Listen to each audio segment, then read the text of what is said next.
Thank you everyone for joining us for this webinar, Architectural Lighting Products and Lighting Techniques, presented by Annie Dafni. My name is Laura Lawrence and I'm the Global Marketing Director at Harman. Just a few things before we get started. Everyone on the call is muted to keep down noise levels during the webinar. However, there is a Q&A function where you can submit questions to the presenter and she'll try to answer as many questions as possible. This webinar is being recorded and the link will be made available a few days after this presentation. We do have a number of other webinars taking place over the next few months for audio, lighting, video, and control, and we'd like to encourage you to take a look at the different webinars in our Learning Sessions workshop series on pro.harman.com. We're adding new sessions daily and have over 20 sessions scheduled for August and September, so watch for those coming up on the calendar. And now I'd like to introduce you to my colleague, Annie Dafni, the presenter for today's webinar. Annie has been involved in architectural lighting for 7 years and is currently working at Harman as an application engineer. Having designed many IGBC and GRIHA rated green buildings, she's a strong believer of sustainable living. She uses 3D rendering tools like DLX to visualize her concepts.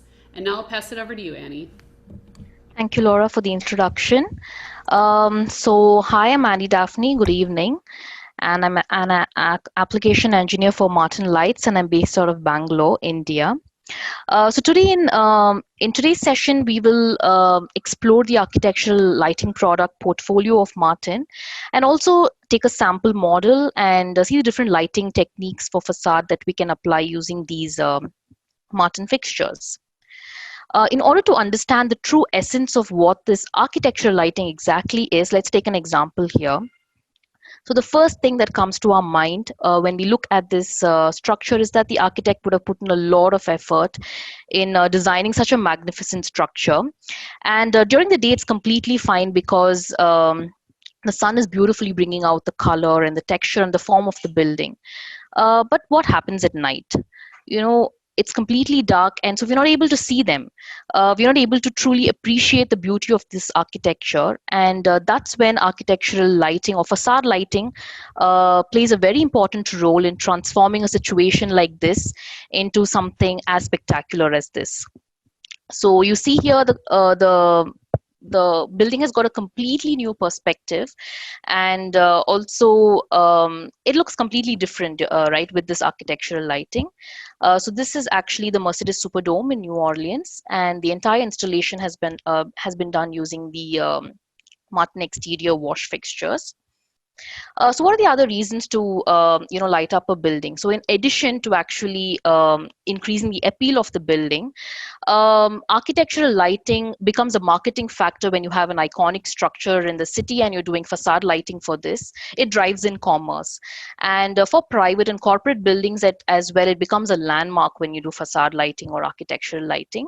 And another interesting fact is that that I read in an article is that facade lighting has proven to reduce crime rates in a city because apparently a brightly lit street because of a facade reduces crime rates.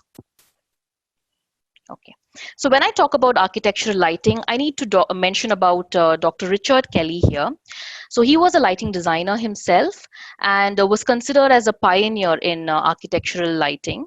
And it was him that during his term in the early 50s, he actually coined 3 terms or 3 tenets of facade light, architectural lighting, or I would say in 3 philosophies of architectural lighting. So the first one is ambient luminescence. So this basically means illuminating a surface without any shadows or uniformly illuminating a surface. So in terms of facade lighting, we could call it the wash lighting or the flood lighting technique. And the second technique is the focal glow, where you are individually highlighting specific elements on the architecture. It could be a pillar or a column, or it could be the vertical or horizontal fins on the building. So you are deciding what the viewer has to first see when they're looking at the building, and you're drawing their attention to these specific elements. And in this technique, we tend to play with light and shadow. There is a strong contrast between brightly lit areas and dark areas. And the third layer is an add-on layer and a very interesting layer, and it's called the play of brilliance. So this layer actually invokes emotions, I would say, and it has a tendency to make a building very interesting. In the Martin portfolio, we have the exterior projection ranges, which can actually be used for this layer. So if you look at the image to my right as well, you would all agree, or at least most of us would agree, that the building to my right is much more interesting compared to the building to the left because of all these gobo projections. So that is a play of brilliant layer that Kelly was talking about. So what we will do is we will also go through each of these techniques using the sample model that we've created. So the reason I've chosen this kind of a building, which was specifically created for this webinar, is because it has a lot of architectural elements that you can highlight, and also has a good amount of solid facade, which will reflect off light when you're talking about these traditional wash lighting techniques. So like I said, the first technique, ambient luminescence, but when you're talking in terms of facade lighting, I would like to call it the wash lighting or the flood lighting technique. And this is the simplest form of lighting and uses very optimum lower number of fixtures, because you're basically throwing light from a distance or just uniformly washing a surface. And it makes the entire structure actually visible to us, and creates a uniform lux level on the surface as well. And again, very ideal for concrete buildings, which has a good amount of solid facade. Like it could be anything like a church or a statue, temples, monuments, museums, etc. From the Martin portfolio, the exterior wash fixtures, which can either be pole mounted or floor mounted, and the light is thrown off from a distance, and also the in grounds and the linear fixtures with preferably wider beams can be used for this technique. So let's see what these exterior wash fixtures are. So in the Martin portfolio, we have three variants of exterior in the exterior wash family. So we have the RGBW LEDs, which have discrete individual red, blue, green, and white LEDs, which are distributed like you can see in the image here. And when you mix two or more of these colors, you're going to get different secondary colors. And when you mix all three together, you're going to get white. But we still have individual white LEDs to give a much brighter and a truer shade of white. And this particular distribution, because of the presence of these individual LEDs, it's possible to get tighter, narrower beams, and so very suitable for applications when you need to throw light from greater distances, or when you have to throw height to larger heights. Now, depending on the wattage, we have the 100, 200, and 300 series. So the 100 is a compact 50-watt variant, which is used for small applications. And then we have the mid-range 200, which is a 185-watt fixture. And then we have the extremely powerful 300 series, which is a 280-watt fixture. Now, the second variant is the quad chip LEDs. So like you can see in the image here, there are a number of lenses which are on the fixture, and behind each of these lenses we have quad color LEDs. So what I mean by quad color LEDs is there are RGBW clusters behind each of these lenses. And so what happens is the color that comes out is already pre-mixed before it even reaches the lens. So the final output you get is has superior color mixing and also a very good level of color saturation. um, Again, this is used in applications where the hues of color or the color mixing or saturation is very, very important. And also an advantage over the RGBW is, since the colors are pre-mixed, what happens is, sometimes when you place a fixture very close to the wall, in the RGBW variant, you tend to see these discrete, color from the individual LEDs, and that can be completely avoided in this variant. And also, but actually what happens is, because of the presence of these lenses, you will not be able to achieve very tighter beams. So that's when the RGBW version becomes very important, when you need a much more brighter output and the throwing distance is also much larger. Now, the third variant, again, in the quad chip version, we have the 110, 210, and the 310 series, depending on the wattage and size. So the last variant in the wash family is the dynamic white, which is a tunable white variant. And you can change the color temperature from 2700, which is a warmer tone of white, to a cooler 6500 Kelvin. So we have individual 2700 and 6500 LEDs, which are distributed on the fixture, across the fixture. So here again, we have the 120, 220, and the 320 series depending on the wattage and the size. Okay. So moving on, so again, not all applications are the same. So we, in order to cater to different applications, we have externally mounted diffuser kits, with which we can achieve different beam angles. So we have ranging from the narrow 7.5, which is without any diffuser. The standard fixture comes with a 7.5-degree beam angle, and then we have diffuser kits for the narrow, medium, wide, and the very wide, which is a 60-degree beam angle. And in addition, we also have the asymmetric lens. So the asymmetric lens gives an elongated oval shaped beam, which is very ideal if you want to highlight a really long, maybe a wall, and you can reduce the number of fixtures because of the oval shape of the beam.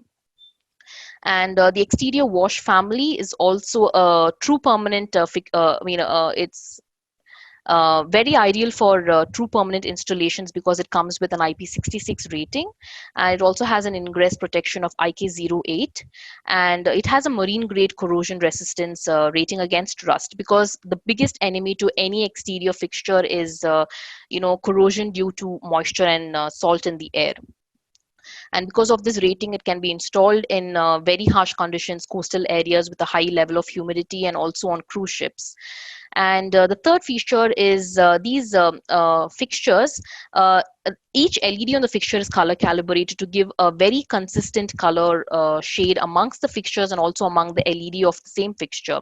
So if you have an installation maybe with 1,000 fixtures, all the colors, when you change colors, all the colors will have the same hue or the same consistency in the color. And again, uniformity not only in the output but also in the color shade is very important when it comes to facade lighting.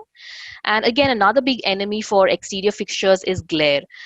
So visual comfort becomes very important when you're talking about architectural lighting, because here you never know who's passing by the street, and so we need to make sure that glare control is very important. So we have the snoot and louvers that you can see here, which comes as an external accessory, and they reduce glare to a very large extent.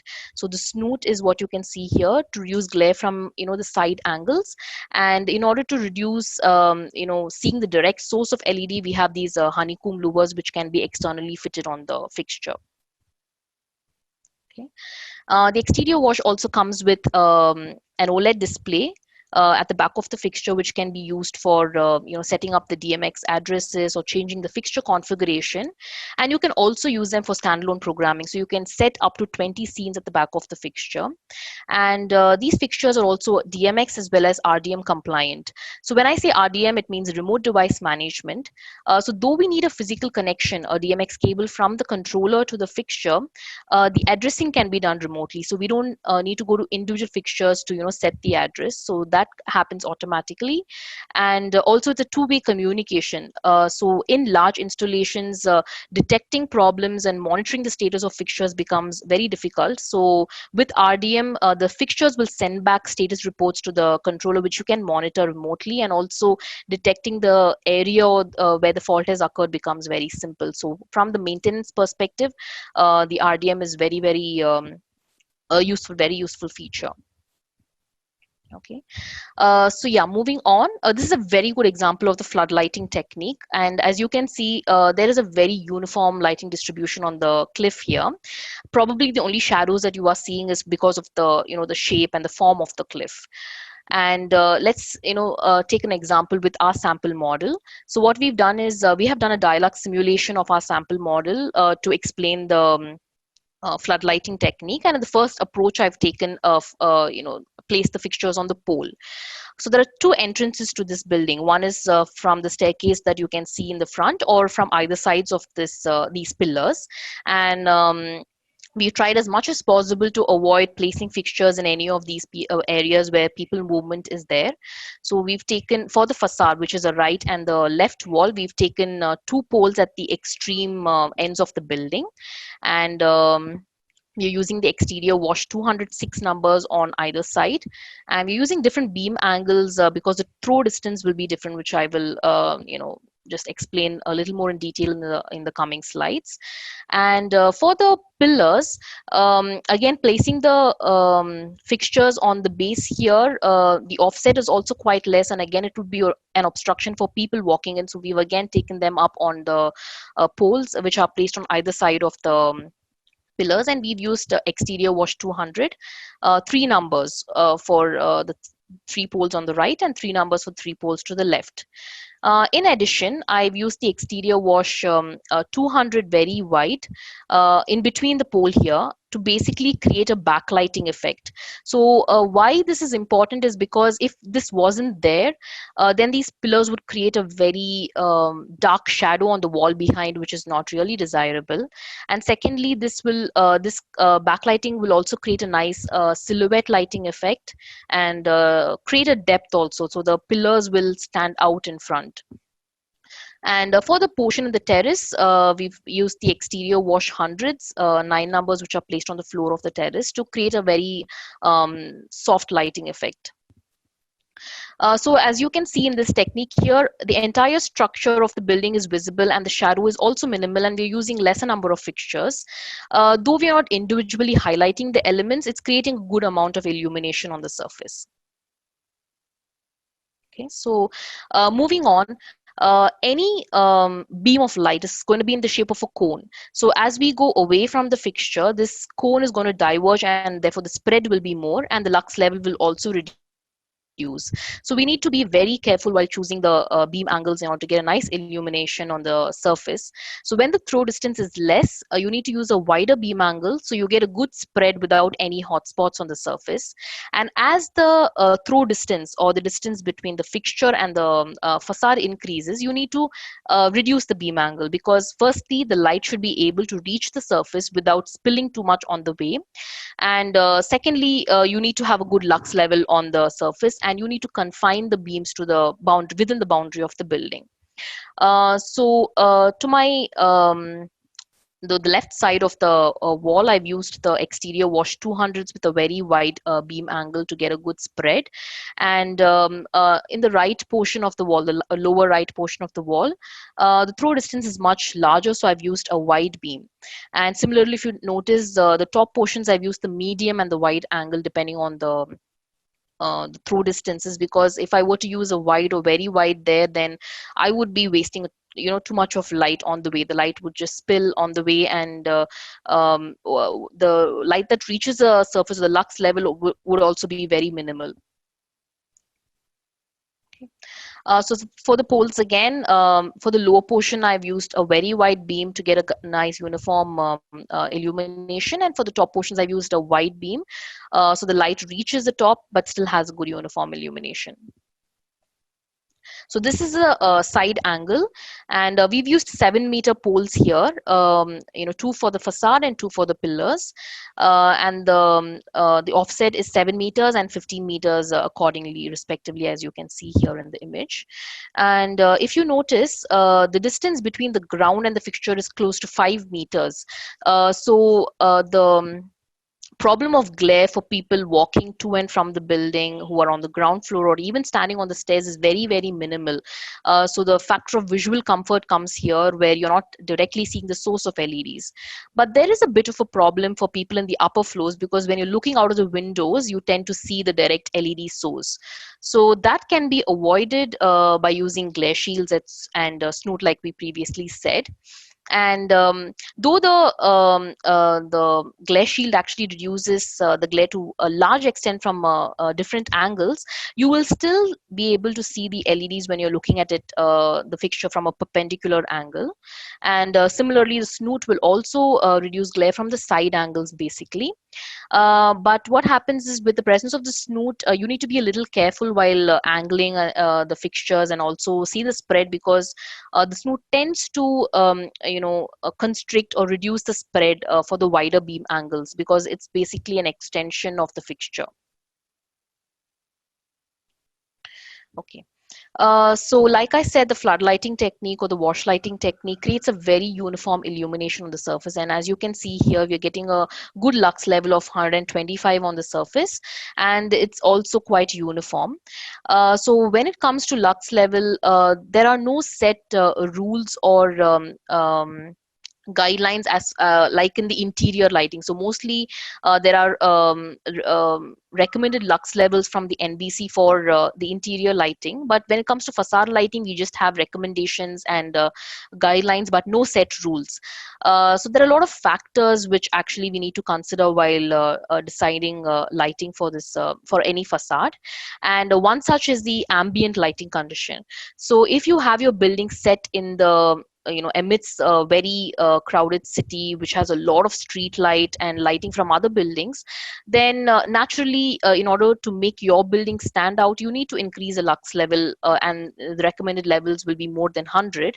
Whereas if you have a very isolated building or a high rise building where there is no much lighting from street lights or other buildings contributing, then even a very low lux level of 20 or 30 would make your building stand out. So we need to make sure where your building is set and what is the ambient lighting condition that's contributing. And another important factor is the color, texture, and the form of the basically the color and the texture of the facade, because what we perceive is nothing but the reflected light of the surface. So if you have a very dark color on the facade, naturally what happens is, even if you are actually throwing a lot of lumen on the surface, what gets reflected is very less, because the facade itself or the color of the facade itself will absorb most of the light. So we need to when you're designing, we also need to study these the color and the texture and the material of the facade. Okay. So this pole-mounted flood lighting technique again is very used, or most commonly used in lighting up of big, really large structures like statues or monuments and bridges. And in this example, this is actually the statue of Garuda in Indonesia, which has been done using Martin's exterior wash 300s, and the fixtures are actually mounted on 10-meter poles at the base of the statue, and we have used variants of medium and no diffuser or narrow beams. So for the lower portions of the statue, we've used the narrow beams because it gives a good spread and also the light is able to reach. But for the top portions, the medium beam might not be able to reach and give a good illumination level. So we've used the narrow or the no diffuser beams there, so that the light is able to reach those top portions and still give a good lux level. So this is a dialog simulated image, and this is a real image of the entire installation. And in addition, we also have some exterior projections for the wing to create animation effects here. Okay. So in the previous example, because of the presence of the poles on either side of the pillars, there was an obstruction to the clear view of the building. So that can be avoided if you're actually placing the fixtures are floor mounted instead of mounting them on a pole. Now the poles on either side of the building is not really a big obstruction, but again, the poles which were in front of the pillars was obstructing the clear view of the building. So in this example, what I've done is I've just placed the fixtures at the base of the staircase because there's no enough offset to place them on top of the staircase. And I'm using the exterior wash 200, but instead of using the wide and the very wide beam, I'm using a medium and wide beam, again because the throw distance is much greater now when compared to the previous example. And for the left and right facade, right walls, I'm still using the exterior wash 200s, which are mounted on the pole. Okay. So this is just a side angle, and with an offset of 15 meters, I'm still able to achieve a good lux level of 100 on the pillars with just the exterior wash 200s. Because of these RGBW LEDs, you get a much brighter output as well. And generally in the exterior wash fixtures are super efficient, and you get really good illuminations on surfaces, even if the throw distance is really great. So a lot of times what happens is we don't have the provision or the space to actually mount the poles, and in these cases we need to move the fixtures further away from the building, probably mount them on the adjacent buildings or poles which are really far off from the building. So in these situations, we need a really powerful fixture, and that's when the exterior wash 300 can be used. Because here we've used the exterior wash 300, which can give a lumen output of close to 10,300, and I've used 6 numbers. So what you can see is I reduced the beam angle because my throw distance is much larger. So from wide and very wide, I'm using a medium beam, and since I'm using a 300 fixture, I can also reduce the number of fixtures. So instead of using 6 numbers for each side of the wall, I'm using only 4 numbers here, 4 for the facade and 2 for the pillars. And also I'm avoiding having a separate cluster of fixtures for the pillars alone. And as the offset has increased, I'm even taking the fixtures for the pillars and mounting them on the same pole. So with an overall of just 6 numbers on either side of the building, I'm completing the entire facade lighting of this structure. And in addition, I'm also using the exterior wash 200s for the silhouette lighting, and for the top portion in the terrace, I'm using the exterior wash 100s. Okay. So in a lot of cases, again, in locations, in very windy locations, pole mounting would again become a problem, because there are, hazards. It might be a hazard for people walking by, because the wind can just uproot the entire pole, and you might also damage the fixtures. So in these conditions, it's always preferable to floor mount the fixtures. And in this example, we've maintained an offset of 28 meters from the building, and I'm actually floor mounting the entire setup instead of the pole. So I'm using the exterior wash 306 numbers, 4 for the facade and 2 for the pillars. Similarly, on the other side, I'm using 6 numbers, and the other remaining areas remain the same. So again, in all of these examples, the floodlighting technique, firstly, the problem of glare still persists at very minimal angles, like when you're looking at them perpendicularly, maybe out of the window. And secondly, for people walking by in between the fixture and the wall, these people might cast a shadow on the facade. So and thirdly, maybe there is no enough provision to place the fixtures at such a far distance from the building. So in order to overcome these 3 cases, the only way is to move the fixture very close to the building and still get a uniform distribution or lighting level on the facade. So in this example, what I've done is I've used exterior wash 200, and I've used a medium beam angle. Now the reason being, I wanted the light to reach up to the top of the building, and only a medium beam angle would be able to go to that height. And secondly, the medium beam has a much more narrower beam spread, and since we are also moving the fixture very close to the facade, I need to use more number of fixtures. So in this particular scenario, your number of fixtures increases, and in this example, I've used 11 numbers for just one side of the wall, and similarly 11 for the other side. But as you can see, I'm still getting a nice uniform illumination. Now, because of the presence of these ledges here, there might be slight shadows about them because of the angle that I'm placing the fixture at. Sorry. So here, if you notice, I've maintained an offset of 1 meter from the building. Now, it is possible to go much closer to the facade. The minimum recommended distance would be 200 meters from the wall. So when you're talking about the lux level, since you're placing the fixtures very close by, what happens is the light is actually in the form of it creates a very nice gradient effect on the surface.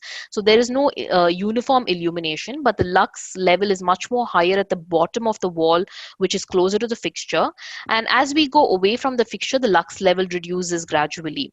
But still, you will get an increased lux level of 100 at the top, depending on the number of fixtures and the wattage that you're using. And at the lower portion, you'll get a much brighter lumen output of close to 200 in this case here. Okay.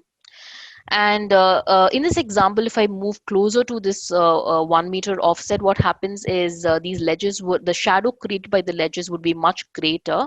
And that's the reason I'm maintaining an offset of 1 meter. But it is possible to move much closer, up to 200 meters of offset from the wall if you have a nice smooth surface without a lot of these protrusions and pillars and ledges which are coming out of the building. So when it comes to in this any flood lighting or wash lighting technique, uniformity of the lighting, light distribution is very, very important. And one prerequisite to have a uniform distribution is have overlapping beams, like you can see here, wherein the second beam is overlapping at least 50% of the first beam. Because otherwise, if you have discrete beam distribution like this, you would end up having areas of shadows and hotspots, or also called scallops. So this is not really desirable. And in order to have a good uniform distribution, overlapping of beams is very, very important. So there is one way to actually reduce the number of fixtures in this particular scenario where you're placing the fixtures really close to the wall, and that is to increase the beam angle. So if I'm using a wider beam angle, my beam spread is going to be much greater, and so I can reduce the number of fixtures from 11 to 8 if I'm using wide instead of medium. But what you can notice here is the light is not able to reach the top of the building as well as it did in the medium beam. And if I further increase the beam angle from wide to very wide, then I can further reduce the number of fixtures. So from 11 I've gone down to 50. I'm getting a uniform lighting distribution, but the light is not really able to reach the top of the structure as well as it did in the previous examples. Okay. So in all of these examples, we were seeing with exterior washes, but a lot of times clients would not really want to see the physical fixture there during the daytime. They would want the installation to be as discreet as possible. So we have the exterior in-ground series, which is the next variant, which are fixtures which will be recessed into the ground. So they combine the benefits of the dynamic wash lighting effect and the discrete installation during the day as well. And during the night, people just enjoy the effect of the lighting. So in the in-ground series, again, we have the 400, 410, and 420, depending on whether they're RGBW, quad chip, or dynamic white series. And they have an ingress protection of IP67 because they are recessed into the ground and they need to withstand stagnant or running rainwater. And they also come with an impact protection of IK10 in order to withstand people walking over it. And they come with the C5M corrosion resistance grading. And they are actually 142 watt fixtures, and they give a very high lumen output of 5700, 4800, and 6600, depending on whether they are RGBW, quad, or dynamic white. Okay. So here again, we have different beam angles for different applications. And with the exterior wash fixtures, we have the advantage of angling the fixture by just tilting the yoke of the fixture, which is not possible with the exterior in grounds. So we have two directional beam angle diffusers here. One is the 8-degree directional and 20 degrees. So what happens is this particular lens will direct the light onto the facade at an angle of 8 and 20 degrees respectively. Okay. So this is an actual demo that was done using the exterior in-ground 400. The height of the building is 25 meters, and you can see the kind of throw that this fixture is able to achieve. Okay. So in order to have a clean look, we can also use the exterior in-ground. So this is a simulation of the exterior in-ground 400 with an 8-degree directional lens. And I've used the same 11 numbers because I'm using a medium beam here. And the advantage of this is it gives a very clean, discrete installation during the daytime. And there's no problem even if people are walking over it. Okay, so the next variant in the traditional wash lighting technique is the exterior linear series. So these are linear, sleek looking fixtures like you can see here. And they come in two lengths, the 4-foot and the 1-foot version. And they also have the RGBW, quad chip, and the dynamic white variants. And when you talk about optics, there are two optics that these linear graze fixtures come with. One is the graze optics, and the other one is the Cope variant. So the graze comes with a narrow, medium, and asymmetric lens, and the Cope just comes with one wide beam angle of 105 degrees, and it can be used for indirect lighting applications on the facade. So the exterior linear fixtures, they consume about 20 watts per foot, and they have an IP66 rating, IK08, and C5M corrosion resistance rating. And they are also DMX as well as RDM compliant. The biggest advantage of these fixtures is they can be connected end to end in a chain, and also they don't need any extra control boxes or drivers to actually run them. You can directly connect them to the line voltage, and you can power them through that. And also another thing is, since you're connecting these fixtures end to end in a chain, it would be really tedious when in terms of installation, if you have to have two runs of cable, one for power and one for DMX signal. So in order to avoid that, we have IP66 rated hybrid cables, which can carry both power as well as data, and one single run of cable would be enough. And they also come with anti-glare shields in the form of louver, or this barn type of structure for glare. And they come with an adjustable mounting bracket, so you can tilt and angle the fixture as you desire. Now, since these fixtures are connected end to end, there is a limit to the distance to which the power or the DMX signal can travel, and the maximum number of permitted limit in a chain is 30.5 meters, and including extension and input cables, you can run one chain can be go up to 100 meters. So this is actually a real installation of the exterior linear graze fixture, and you can see that it creates a nice gradient effect. And exterior linear is most suitable for textured walls, because it will bring out the textures and the unevenness of the surface, because these fixtures are generally placed very close to the surface that you're lighting up. Okay. So here we've actually done a simulation using the exterior linear graze, and as you can see here, this fixture has a very sharp gradient when compared to the exterior washes. The lux level starts out really bright at the base of the fixture, and it quickly reduces before it reaches the top of the building. But it can be used, but it'll beautifully bring out the textures. As you can see, the distance between the fixture and the point where the lighting starts is also very minimal. And also it's a very sleek looking fixture, so it really is not a big sore to the eyes when they look at it during the daytimes. So this is a perfect example, I would say, of the flood lighting technique.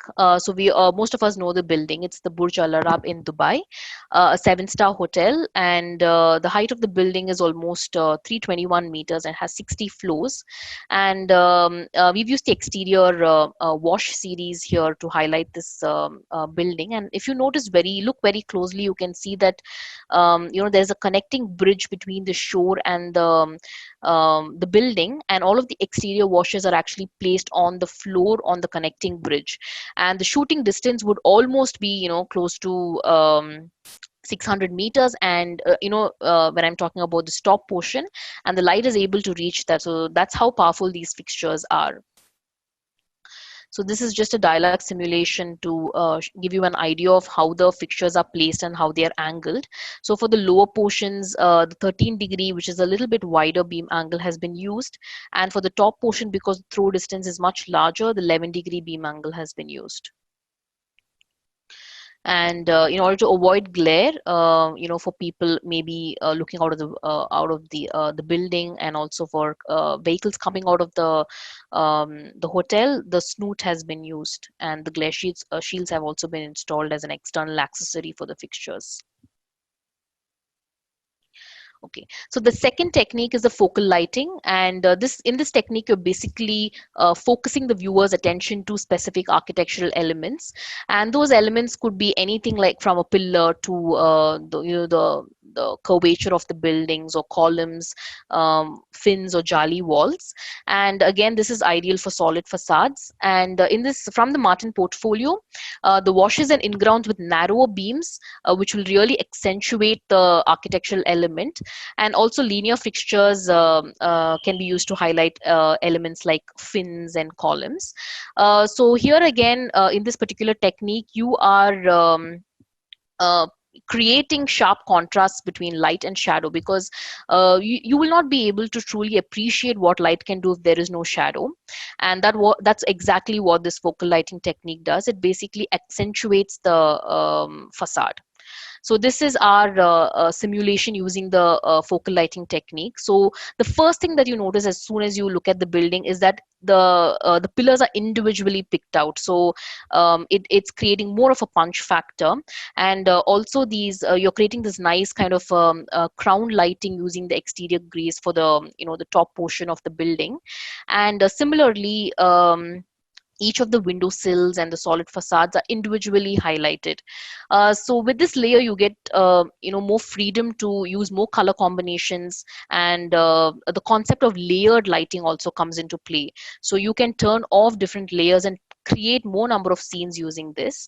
And also, because of the presence of shadows and contrast, you will be able to appreciate the true architectural beauty of the entire facade. And also another element is the edges of these entranceways are also highlighted using exterior linear grays. And I'm still creating a backlighting effect using the grays for each of the stories. Okay. So here what I've done is I've used the exterior in-ground series with a narrow beam so that the light is able to reach up to the height of the pillar.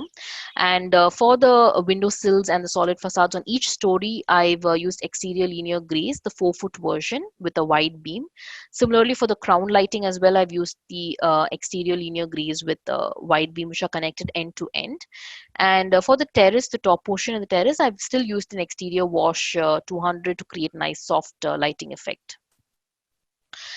So I'm not sure, in the previous example, we were not really paying attention to the individual pillars which are on either side of the windows. And with this now, since I'm individually highlighting them using the exterior wash 100, the narrow diffusers, immediately your attention, moves on to these pillars. So with this technique, you are literally deciding what the viewer first needs to see when they're looking at the building. Okay. And also, like I said, the concept of layered lighting also comes here, and you can play with a lot of scenes. So in this example, we've turned off all the lighting of the windows, and we're just highlighting the pillars and the solid portions of the facade.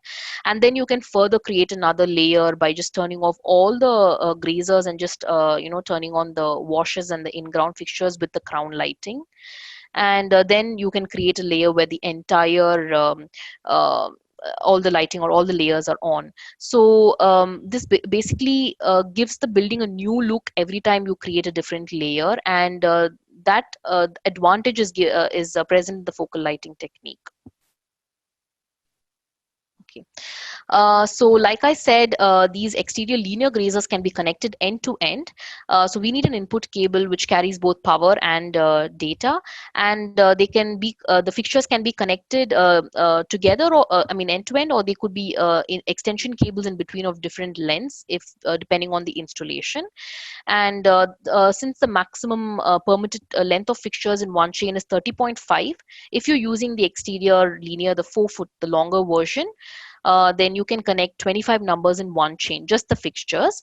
And including the cables, you can go up to 100 meters. So in this example, the top floor, the third story, has a total number of 24 numbers of exterior linear fixtures. And so we are connecting all of them in one chain. And we're using 1 meter extension cables, wherever these pillars are coming. So a total of 42 meters would be used here, and still it's within the 100-meter limit. Whereas in the second story, what happens is the number of fixtures is close to 44. So I need to divide them into the left and the right portion. So I'm combining the ground and the first floor. So in each of these, in the second string, I have 22 numbers of exterior linear with 8 numbers of 1 meter extension cable. And when I'm going from the ground floor to the first floor, I need a longer extension cable. So the 5 meter is also available. And my total length here would be close to 40 meters. And a similar mirror of the happens on the right side as well. Okay. So with the linear fixtures or the focal lighting technique, we're not looking at a very uniform lighting distribution, but we're looking at sharp, areas of bright light and shadow. So the linear grays, because they create a gradient effect, like you can see here, the lux level starts out really bright close to the fixture, and then it quickly reduces as we go away from the fixture. But you will still, be able to appreciate the, beauty of this lighting when you look at it for real. So this is actually a very good example of focal lighting technique. And there are areas of bright light and shadows like in the window portion here. So the portion between the windows are actually highlighted, and then there are dark pockets of shadow between that. So it creates a very nice effect when you're looking at it. Similarly, each of these pillars are also individually highlighted, and then overall you're giving a nice soft lighting at the top of the building. So this is actually the Auckland Museum in New Zealand, and the facade lighting installation has been done using in-grounds and exterior wash fixtures. Okay. So this is another example of focal lighting technique where you're highlighting the vertical fins of the building using the exterior linear grays. So we've used the smaller 1 foot version, and each of these fins are actually highlighted using them. So again, the first thing that you look at the building is the kind of wave pattern that the lighting is creating. Okay, so the last layer is a play of brilliant layer, and Martin's exterior projections can create very interesting gobo patterns and projections and animation effects on the building. And when it comes to exterior projection, I would say Martin is almost alone in the market.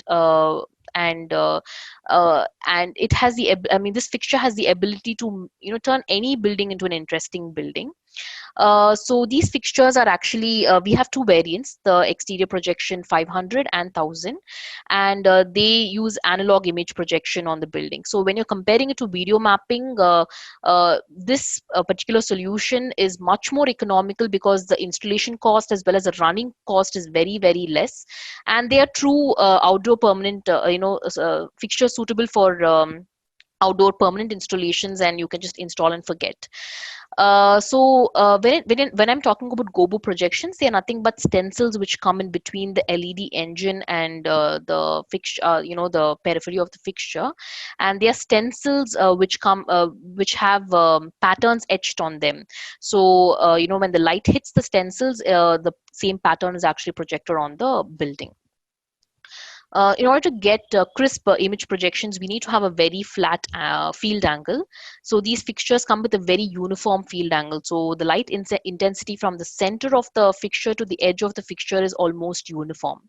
So that's how you get like really crisp gobo projections, like you can see in the image to the left. And they are also DMX and RDM compliant.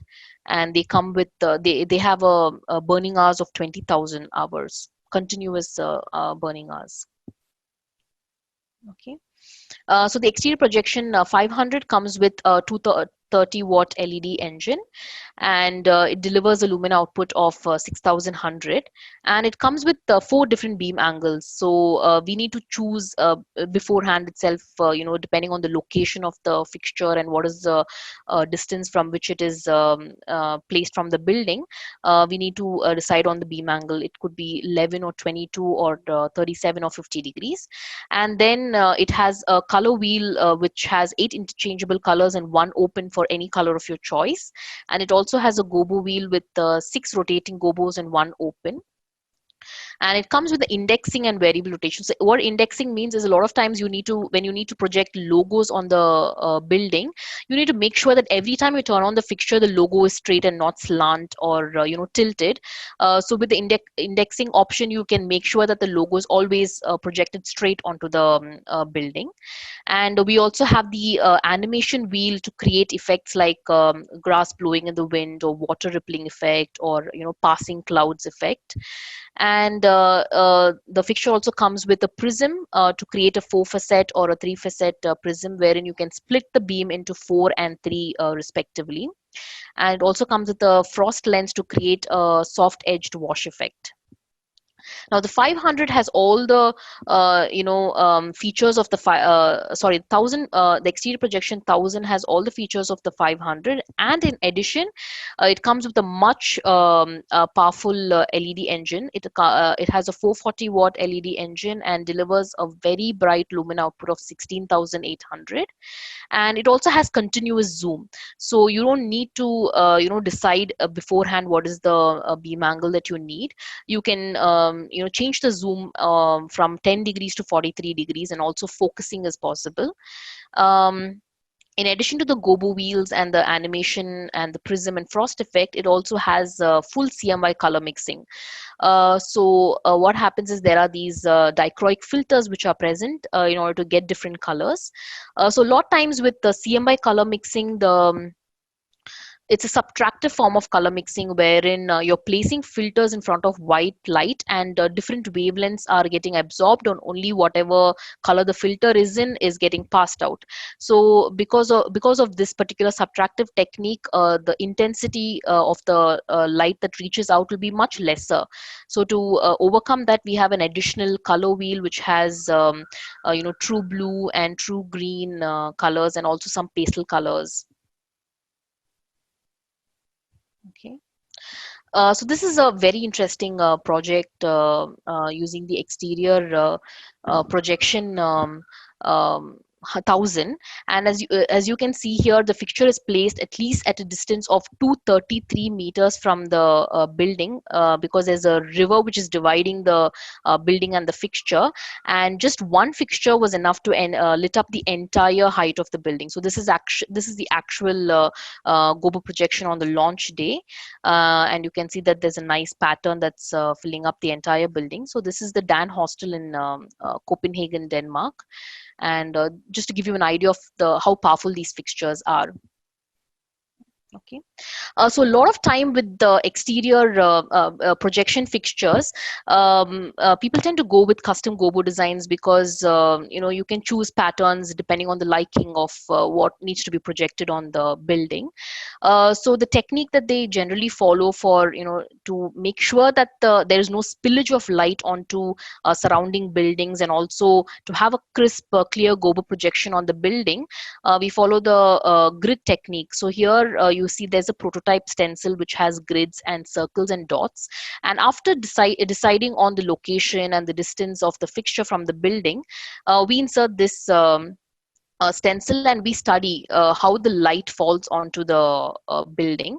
So depending on how many squares and grids and dots fall on the building, the manufacturers, the gobo manufacturers, they manufacture the gobo so that it when you're actually inserting the actual stencil, the light is very much limited to the boundaries of the building, and the angling and the pattern is also very precise. So this image that you're seeing to the center is an actual image which was used on the launch day of the Menzies Ag building in Switzerland.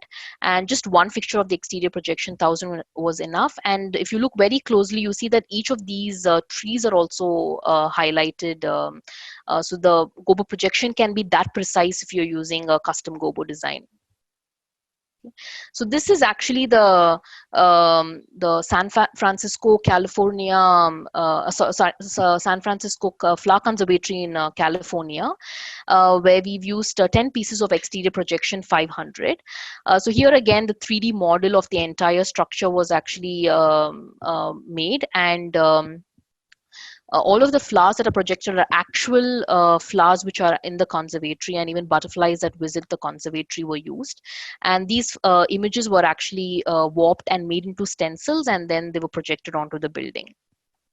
So there is a base layer of wash, and on top of that, the exterior projection is an add-on layer that has been used. So this is our sample project where we've just made a gobo projection.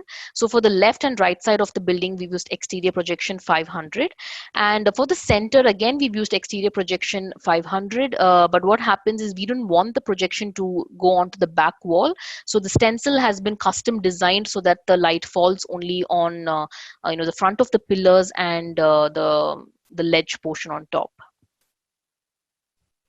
Okay. So moving on, the last kind of variant in a Martin portfolio is the creative LED. So this is a very new upcoming trend in facade lighting, where you can convert your building facade into a media facade, where you can run low resolution videos and abstract patterns. So in this particular range, we have the Pix line. So they are LED linear sticks, which are specifically designed for permanent installation. And they come in 3 variants depending on the pixel pitch. So pixel pitch is nothing but the distance between the LEDs. So the closer the distance between the LEDs, the viewing distance, the minimum viewing distance to see a non-pixelated continuous video will also reduce. So in the exterior pix line 10, we have 10 mm distance between the LEDs. So your minimum viewing distance by thumb rule would be minimum 10 meters. And then we have the exterior pix line 20 with 20 mm pixel between the LEDs, and the exterior pix line 40 comes with a 40 mm pixel pitch between the LEDs. And they are RGB, all RGB LEDs, and they come with different variants of diffusers. Clear, flat, square, round diffusers can be used. So since they are actually permanent, fixtures used for permanent installation, we need to decide on the diffusers while placing the order itself. And they can be they can be driven through the P3 controller, which is Martin's proprietary LED video controller, or in other cases they could also be controlled through RDM or DMX when you don't have a video application. Okay, so the P3 controller is a very powerful and ergonomic LED video controller from Martin, and it's compatible with all of Martin's LED products. And I would say this is the most user-friendly LED processor, video processor in the market, because of the real-time visualization of the video mapping using the graphical user interface. So you can basically see, arrange the fixtures just in the same way that they are installed in the facade, and then you can overlay the video from the media server or any laptop, and then the addressing happens automatically and the video will start playing. So we need to be very careful while we are arranging the fixtures and numbering them so that they are in the same sequence that they are installed on the facade. So again, now the signal or the media signal from the controller goes to the power port. So the power port actually will combine the power, the AC mains power and the video signal, and sends the hybrid signal to the creative LED products. For this, we have hybrid cables which are called the BBD cables, which are used to drive these creative LED products. And these products can either be connected end to end, or they can be connected using extension cables depending on the application. So the P3 controller comes in 4 variants depending on the number of pixels or LEDs that it can control. So we have the P350, which can control 1 lakh pixels, and then we have the 150, which can control 5 lakh pixels, and then we have the P3300, which can control 20 lakh pixels. And then for beginners, we have the free PC based software which can control close to 20,736 pixels. So this is just a snippet of the P3 controller, the PC screen that you can see, the software, where in this image the pix lines are actually linearly arranged on the software, and the video is actually playing in the background. So what happens is the addressing automatically happens, and this the facade also starts replicating the video that's playing on the software.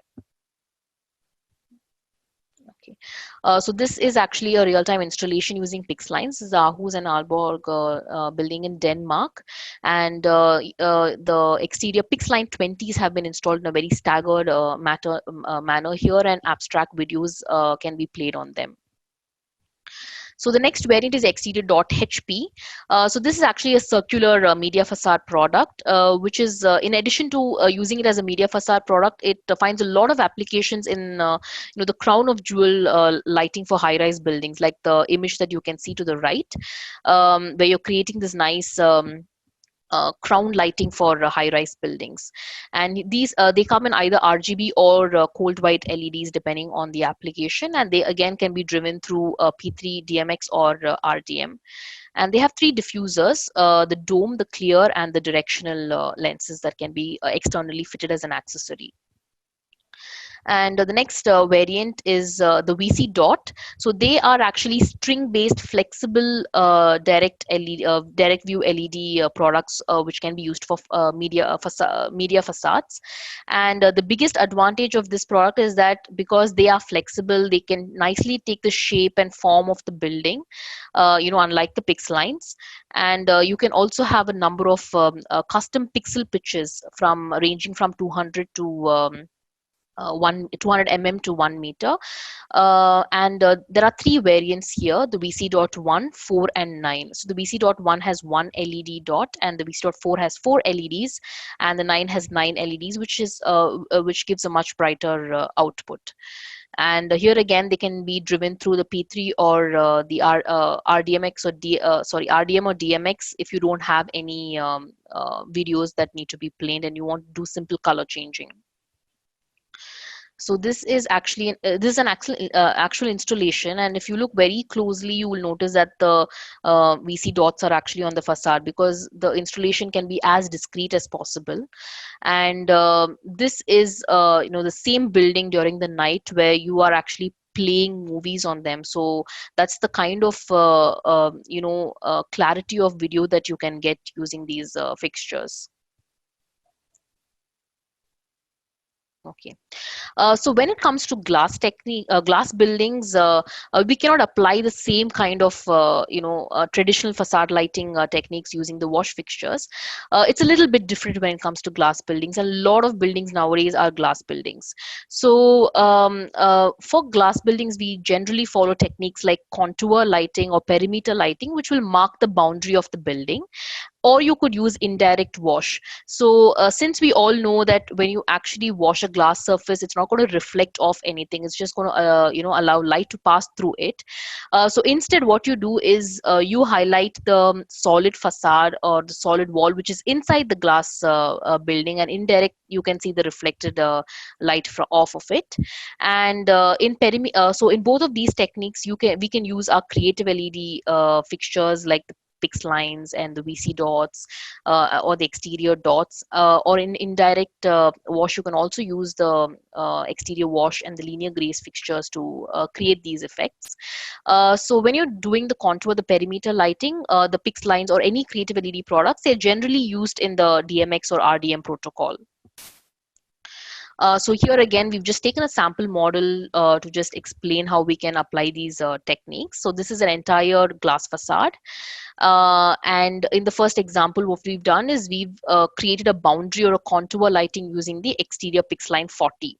So I've used the 4-foot version, which is the 1280 version, and I'm highlighting every floor of the building using this. And since they're direct view LEDs, you can actually see the colors, the different transitions that you can make. And again, the possibilities are limitless. You could highlight every floor, or you could only do the top floors, or you could do alternate floors. So when you want to run these fixtures in the DMX mode, then you need to have the DMX signal, which is coming from the lighting controller, and then the power signal comes from the Martin's PSU, or it could even be any external driver. So we have the hybrid adapter, which will combine, it's a Y cable, which will basically combine the DMX signal and the power signal, and then it'll send it to the BBD hybrid cables, which in turn will drive the pix lines. So here again, we have a limit to the maximum number of fixtures you can connect in a chain. Depending on the exterior pix line 10, 20, and 40, the table here shows the maximum number that you can connect in a chain, and including extension and input cables, you could go up to 50 meters. So the fixtures here again come with these pigtails. Each fixture comes with pigtails. So if the distance between the fixtures is less than 50 centimeter, you can just connect them using these pigtails without any extension cables. Okay, so in this example, I'm using the exterior pix line 40, and since you can only do a maximum of 27 meters in one chain, I can connect a maximum of 20 fixtures. So each row here has 40 fixtures, and so I'm not just dividing them into two chains. So each of these strings will be driven by one Martin's PSU. Or you could also, now since I'm using I mean the installation is outdoor, I'm using an IP66 rated PSU, but if you want to place a power supply inside the building, you can also use a DMX power port, which has one input and four outputs. So from to each of the DMX power ports, you can connect four chains or four strings. So these are just different possibilities that you can do of different examples of contour lighting for glass building using direct view LED products. And this is a real-time installation. So this is the visitor center in the Grand Mosque in Abu Dhabi.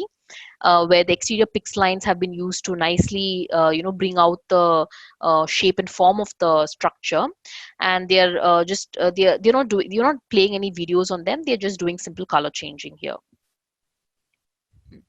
So another example that you can, another form of contour lighting that you can do is with exterior washes. So if you have a lot of vertical fins on the building, then you can highlight the fins not only with pix lines, you could also do it with, the wash fixtures with the no diffuser or narrow beam, because they can reach up to the height of the building.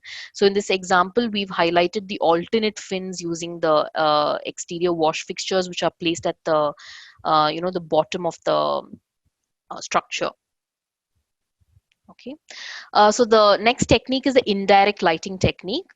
So if you have a diffused installation with a diffused glass, then you can place these, either linear grazers or the pix lines or even the VC dots, along the diffused glass on the inside of the facade, and you will see the indirect wash effect or from the outside. So this basically creates a glow from within factor, which can be used for glass facades, provided the glass is a diffused glass and not a clear transparent glass. So in this example, I've used the exterior pix line 40, along the glass frame on the inside of the building, and I'm seeing this nice diffused light from outside. So this is a real-time example. This is a Honing building in Arena in Denmark, where each of the triangles that you see are inflated, fabric material, and inside those exterior linear quad pieces are actually placed, and you see the nice diffused lighting effect from outside, or you could say that the building has a glow from within factor because of this. Okay. So with this, we come to the end of the session, which explains, where I briefly explained all the lighting techniques, and also covered the architectural product ranges from Martin. So I would like to thank each one of you, for taking time off your schedules to be a part of this session. And over to you, Laura, for the Q&A session. Hi, I have a guest here this morning who's going to help me with the Q&A. All right, we do have a question here. Does the exterior .HP require a VC feeder? No, they don't require the VC feeder. Actually, you can run them either by connecting them through to the power port or the PSU. But the VC dots require a VC feeder in order to drive them. So that is an important accessory for the VC dots. But the other fixtures can be directly connected to the PSU using the Y cable. Okay, we have another question. What is your way of thinking on illumination a classical old building? Should I use color or keep it color temp controlled? Um, Actually, I would say for an old classical building, a CT version, where you're using a variant of a warm white and cool white would really bring out would really look good for an old classic building. But again, it also depends on the client's requirement. We need to consider his or her requirement into consideration, if they want to do color changing or if they want to just keep it simple and classic with the tunable white variation. All right, next question is asking, are Martin fixtures available in the Dialux program? Yes, so we do have the IES, the .IES and the .LDT fixtures, which are available in the photometric segment on the website. So you could just go to the website, and for each of the products, we have a tab, a list of options, and there is a photometric tab which you can click on, and you will get the different the IES and the .LDT files for the different beam angles. Okay, next question. For terminating electrical and data connections on in-ground fixtures, can that be done in the fixture or does it require an external junction box? Yes, we do require an external junction box, which comes along with the as an external accessory. So we need to make a pit, and we need to first install the junction box, and then the fixture will be placed into it. The next question, what is the difference between the VC feeder M16 and the BBD based one? Is there an IP rating difference? I'm sorry, can you repeat the question, Laura? I didn't get that part. Sure. What is the difference between the VC feeder M16 and the BBD based one? Is there an IP rating difference? So the BBD cable, now the VC feeder is just an adapter which actually which is used to combine the power and the video signal, and the BBD cables are nothing but the extension or the input cables which are used to carry the signal, which is the already combined signal from the VC feeder, and they will in turn drive the VC dots. Okay, next question. Are there increasing regulations regarding wildlife, mainly bats? How can we mitigate some of these issues? When it comes to facade lighting? It doesn't specify. Okay. I'm not really sure how to answer this question, but maybe you could, always write to us. I have you could reach out to any of us. So Shilpi is actually the techno-commercial lead. And then we have Mr. Vinith, who's also an application engineer, Mr. Edwin, who takes care of the South, and who's an application engineer himself, and myself, you can reach out to. So maybe you could mail us, and I could find out more information about this. But yeah, I would definitely like to know about this myself, do some research on it. Okay, we have another question here. For terminating electrical, I'm so sorry. That's okay. For terminating electrical and data connections on in-ground fixtures, can that be done in the fixture or does it require an external junction box? Okay, I guess we already answered this, but I'm not exactly sure what else is required.